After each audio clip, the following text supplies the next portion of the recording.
Hello everyone, and welcome to lesson 2 of A-level physics. In the previous lesson, we introduced physical quantities and units. We also briefly mentioned that some quantities are scalars, while others are vectors. Today we will study that difference properly. The main idea is simple but very important. Some quantities only need a size, while other quantities need both a size and a direction. By the end of this lesson, you should be able to tell whether a quantity is scalar or a vector, explain the difference between distance and displacement, explain the difference between speed and velocity, and handle simple vector diagrams. Here's the structure of today's lesson. We will begin with the big difference between scalar and vector quantities. Then we will define scalars and vectors carefully.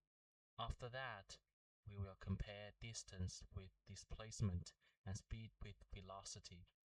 Then we will learn how to draw vectors, add vectors, and resolve a vector into components. Finally, we will finish with practice questions and a summary. Let's start with the big difference. Look at these two statements. Speed equals to 20 meters per second and velocity also equals 20 meters per second.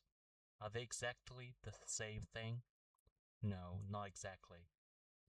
Speed only tells us how fast something's moving. It gives the magnitude only.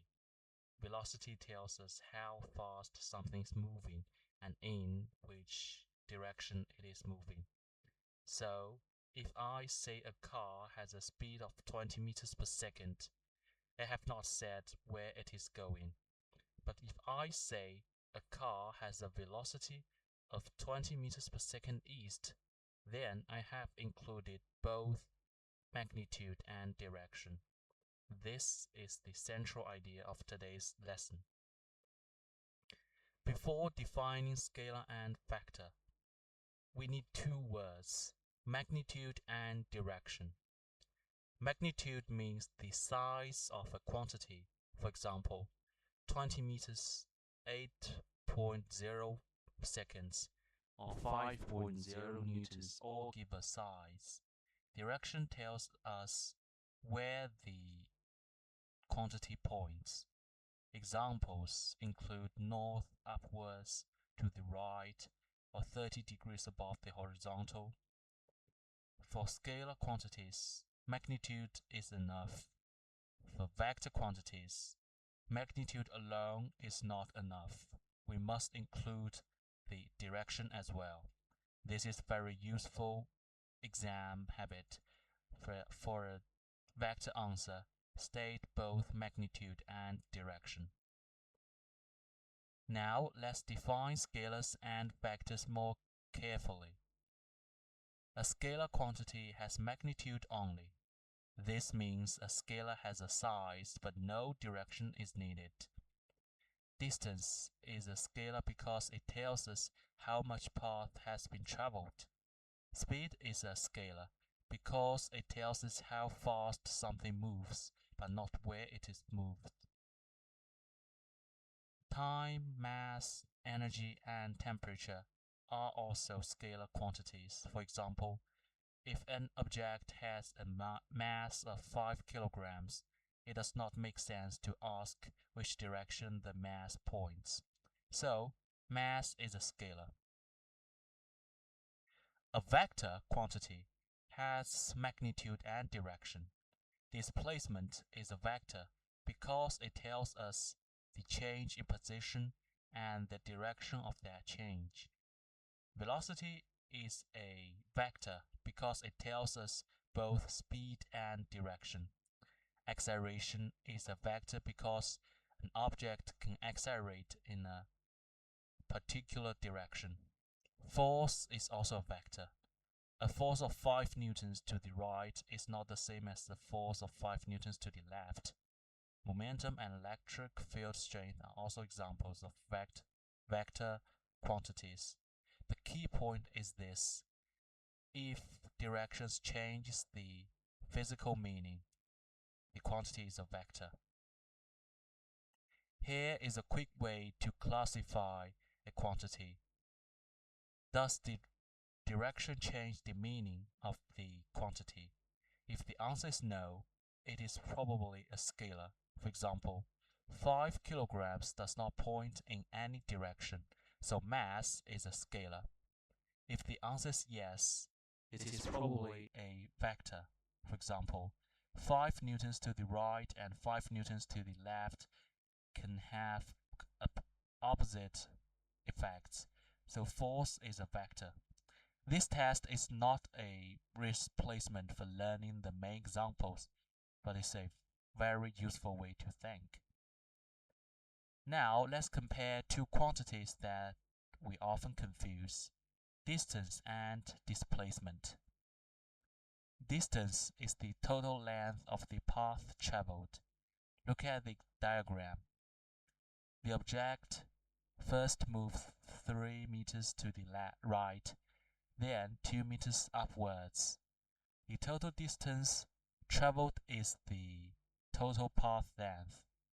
So the distance is 3 meters plus 2 meters, which is 5 meters.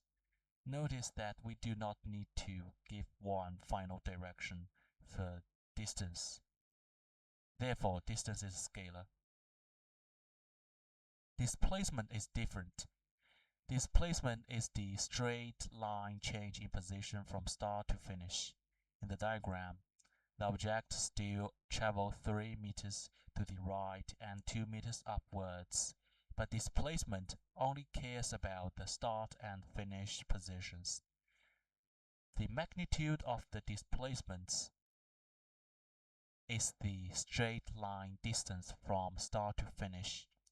Using Pythagoras, this is the square root of 3 squared plus 2 squared, which is about 3.6 meters.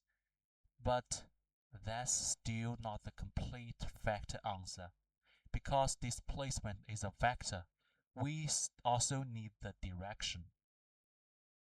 Let's put the comparison clearly. Distance is a scalar. It is the total path length. Distance is a vector. It is the change in position from start to finish.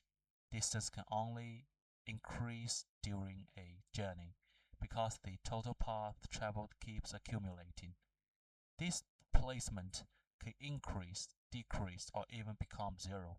For example, if you walk around a track and return to your starting point, your distance is not zero, but your displacement is zero. That's because your final position is the same as your starting position. Next, let's compare speed and velocity. Speed is the rate of change of distance. In equation form, speed equals distance divided by time. The unit is meters per second, written as ms to the power of -1. Speed tells us how fast an object is moving, but speed does not tell us where the object is moving. That is why speed is a scalar. Velocity is the rate of change of displacement. In equation form, velocity equals displacement divided by time. The unit is also meters per second. This is important. Speed and velocity can have the same unit, but they are not the same type of quantity. Velocity tells us how fast an object is moving and in which direction. So, velocity is a vector. This diagram shows why direction matters. The object on the left is moving at 20 meters per second east. The object is on the right is moving at 20 meters per second west. Their speeds are the same because both are moving at 20 meters per second, but their velocities are different because the directions are opposite. In fact, if we take east as positive, then 20 meters per second east could be written as positive 20 meters per second, while 20 meters per second west could be written as negative 20 meters per second. Same speed, different velocity. Now we will see how vectors are represented in diagrams. A vector is usually represented by an arrow. The length of the arrow represents the magnitude. The direction of the arrow represents the direction of the vector. Sometimes a scale is used. For example, if 1 centimeter represents 2 newtons, then an arrow of 4 centimeters represents 8 newtons. A longer arrow represents a larger magnitude. This is why neat diagrams matter in vector questions. There are several common ways to write vectors. You may see an arrow above this symbol, such as F with an arrow on top. You may also see a bold letter, such as bold F. On the diagram, an arrow can represent the vector. It is also useful to separate the vector from its magnitude. F by itself often means the magnitude of the force. The vector symbol means the full vector, including direction. The absolute value symbols around a vector also mean the magnitude of the vector. Next, we will add vectors. When vectors act in the same straight line, addition is straightforward, but direction still matters. If two vectors point in the same direction, their magnitudes add. For example, 3 newtons plus 5 newtons in the same direction gives 8 newtons in that direction. If two vectors point in opposite directions, the magnitudes subtract. For example, 5 newtons to the right and 3 newtons to the left gives the resultant of 2 newtons to the right. Always state that the direction is of the final vector. The resultant vector is the single vector that has the same effect as vectors combined. In this diagram, the first vector is 3 meters east. The second vector is 2 meters north. If we place the second vector at the end of the first vector, the resultant goes from the original start point to the final end point. This is called the tip-to-tail method. The resultant gives the overall displacement. When two vectors are perpendicular, we can use right-angle trigonometry. For the magnitude of the resultant, use Pythagoras. R equals the square root of x squared plus y squared. For the direction, use trigonometry. For example, tan theta equals y divided by x. For 3 meters east and 2 meters north, the resultant magnitude is about 3.6 meters. The direction is about 34 degrees north of east. Notice that the final answer includes both magnitude and direction. Now we will do the resolve process, resolving a vector into components. A vector can be split into perpendicular components. Usually, we split a vector into a horizontal component and a vertical component. In the diagram, the blue vector f points an angle above the horizontal. The horizontal component is labeled fx. The vertical component is labeled fy. The two components together have the same effect as the original vector. This method is extremely useful in mechanics, especially when forces act at angles. If a vector f makes an angle theta above the horizontal. Then the horizontal component is f cosine theta. The vertical component is f sine theta. This is a common formula pair, but do not use it blindly. Always check where the angle is measured from. If the angle is measured from the vertical instead of the horizontal, sine and cosine may swap roles. So, in exam, what you need to do is to draw a clear right angled triangle. Mark the given angle and then choose sine or cosine from the geometry. Let's finish with some quick practice. Now try the 3 questions. Question 1. Classify mass, force, speed, and velocity as scalar or vector. Question 2. A runner moves 80 meters east, then 60 meters west.